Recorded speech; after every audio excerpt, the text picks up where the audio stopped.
Hello guys, দেখো আজকে রোদ্রের মধ্যে চলে এসেছি ছাদে। আর ছাদে এসেই দেখো এই ফলটাকে চিনতে পারছো, অনেকেই চেনো আর অনেকে খাও আর অনেকেই পছন্দ করো না। তো আজকে এই ড্রাগন ফলটাকে কাটা হবে। তো বাড়িতে প্রায় আনা হয়, কারণ মেয়ে খুবই পছন্দ করে ড্রাগন ফল। তো কালকে আনা হয়েছিল, তো আজকে আমি ভিডিওটা শেয়ার করবো বলে আর কাটা হয়। তো কালকে সারা সন্ধ্যা ধরে আমাকে বলেছে যে ড্রাগন ফলটা কেটে দাও, ড্রাগন ফলটা। আমি বললাম দাঁড়া, সকালটা হোক, আমি কেটে দেবো। আর এই ড্রাগনটায় দেখো সাদা, একটা সাদা ধরনের হয়, একটা রানী কালার টাইপের হয়। তো এইটা হচ্ছে রানী কালার। ঠিক না, আমরা অতটা বুঝি না যে ড্রাগনের ওপরটা দেখে বুঝি না আমরা, মানে ফলের দোকান থেকে বলে দেবে, যদি ওনারা ঠকিয়ে দেবে, কিন্তু আমরা বুঝি না কোনটা সাদা হবে আর কোনটা লাল হবে। তো যাই হোক, দেখো কালারটা কিন্তু খুব সুন্দরই লাগে। আর এই ড্রাগনের কী বলো তো, এর ভিতরের এই দানা দানাগুলো আমার ভালো লাগে, কিন্তু ড্রাগন ফলটা বিশেষ করে আমার অতটা আমার প্রিয় না। তো এই দেখো ড্রাগনগুলো কেটে নিয়েছে, আর দেখতে কিন্তু খুব ভালো হয়েছে।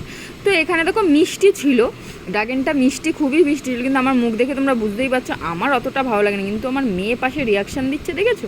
ওর মানে ড্রাগন ফল খুবই ফেভারিট। ও মানে ফল, কোনো ফলই, ওর সব ফলই ওর খুব ফেভারিট। আর এখানে আমি এক টুকরো আমার বোনকেও দিয়ে দিলাম, কারণ এইখানে যারা যারা মানে এইটা যখন ও খাওয়া শুরু করবে আর কেউ পাবে না এই রকম। তো ওরও ভালো লেগেছে বলে, কিন্তু আমার অতটা ভালো লাগে না। আর এই দেখো মেয়ের রিয়াকশানটা। আর দেখো খেতে খেতে মুখের মধ্যে বীজও চলে যাচ্ছে, মানে মুখের এই সাইডে বীজও লেগে গেছে। তো এই দেখো এইখানে আমি আরেকবার একটা টেস্ট করলাম।